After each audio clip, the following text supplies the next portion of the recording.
Baranagar jute mill के श्रमिकों ने अपने गुस्से का किया इजहार। बैरकपुर कमिश्नरेट के अंतर्गत आलम बाजार में मौजूद बारानगर जूट मिल गेट के सामने जूट मिल के श्रमिकों ने एक मंच लगाने की कोशिशें की, लेकिन उन्हें बाधाओं का सामना करना पड़ा।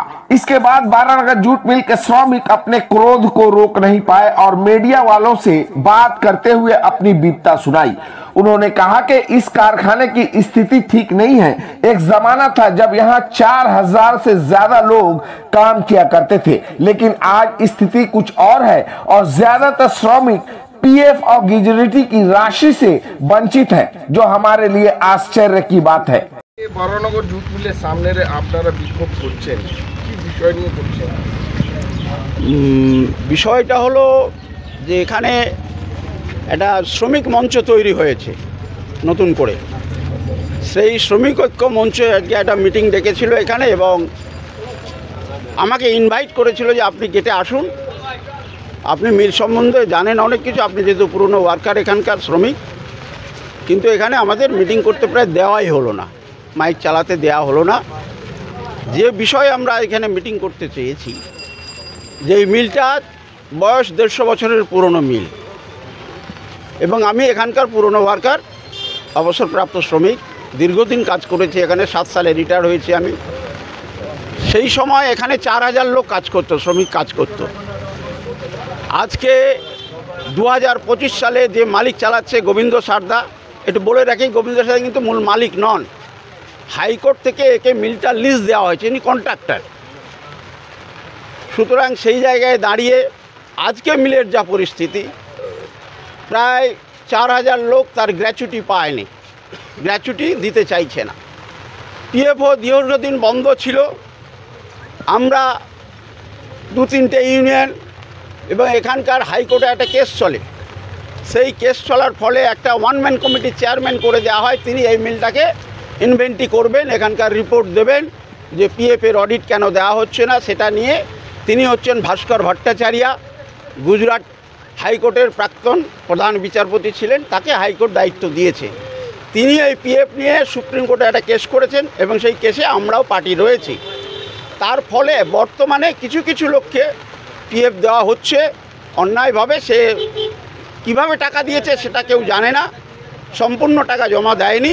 কিছু কিছু টাকা যে জমা দিয়ে তার মধ্যে দেখেন কিছু পেমেন্ট হচ্ছে মানুষের, কিন্তু এ পর্যন্ত প্রায় প্রচুর লোকের বন্ধ ছিল। মিলের আজকে যা অবস্থা, যেখানে 4000 লোক কাজ করতো আজকে সেখানে মাত্র 600 থেকে 700 লোক।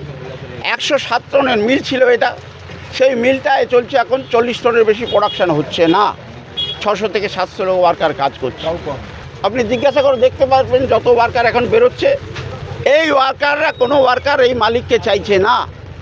এই জবরদস্তি কিছু লোককে দিয়ে এবং এখানকার যে সমস্ত ইউনিয়ন আছে আরও, তাদের যে কর্তব্য ছিল যে আজকে গোডাউন ভর্তি মিলে, আপনি দেখবেন আমুল কোম্পানি থেকে প্রায় এখন 17 থেকে 18টা গোডাউন তৈরি হচ্ছে এবং সেখান থেকে প্রায় 2,80,00,000 টাকা রোজগার করছে।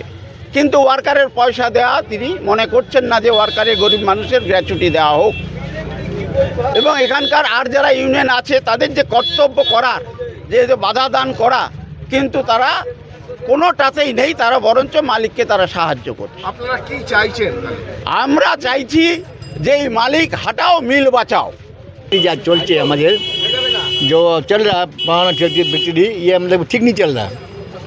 और जो भी चल रहा ये मतलब कि एक जोर जुल्म करके चल रहा। जैसे हंटर मारा जा रहा पब्लिक को, उस तरह चलाया जा रहा, ये ठीक नहीं चलाया जा रहा। और ये मालिक जो है ये मालिक नहीं है, मालिक अभी कोर्ट का, अभी बाहर देश का मालिक था। ये कौन है मालिक? कौन है मालिक? कोई नहीं है अभी जो मिल का जो पूरा ये है ना, ये हाई कोर्ट का अंदर में है। अब हाई कोर्ट से ये लीज में लिया है और यहाँ पर जितना चापा चापी किया जा रहा है, यहाँ वर्कर को भगा दिया जा रहा है। वर्कर को भगा करके बाहर के देश, बाहर के आदमी को ला करके कम पैसा में काम कराया जा रहा है। आप लोग का मेन डिमांड क्या है? मेन डिमांड है कि यहाँ के आदमी को काम दिया जाए और मशीन ठीक चलाया जाए और सुरक्षित कराया जाए, अच्छा चला। आज जो श्रमिकों ने यहाँ पर एक मंच लगाया था, मीटिंग का एक मंच सजाया था कि हम लोग मजदूरों के हक में कोई बोलने वाला यहाँ नहीं है, कोई भी यूनियन, खास करके जो भैया एक सेकेंड, वो नेता हो करके भी वो मालिक जैसा उनका व्यवहार है, तो उनके प्रतिवाद में, क्योंकि वही मिल को जो है हैंडलिंग कर रहे हैं इनडायरेक्टली, समझ लीजिए मालिक जैसा, है ना। तो उनके विरुद्ध में यहाँ पर मजदूरों का भी क्षोभ है ना। तो वो लोग हमें कांटेक्ट करके आज बुलाया था कि आप आइए, थोड़ा सा मजदूरों के हक में जो बात है उसको रखिए।